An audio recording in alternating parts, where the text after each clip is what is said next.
You ask Tiger to solve. This deals with linear equations with one unknown. The final result is h equals 14. Let's solve it step by step.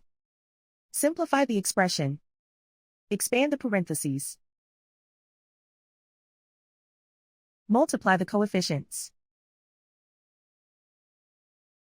Simplify the arithmetic. Expand the parentheses. Simplify the arithmetic. Group all constants on the right side of the equation. Subtract 40 from both sides. Simplify the arithmetic.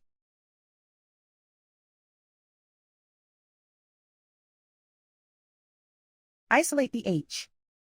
Divide both sides by -8. Cancel out the negatives. Simplify the fraction. Cancel out the negatives. Find the greatest common factor of the numerator and denominator. Factor out and cancel the greatest common factor. And so the final result is h equals 14.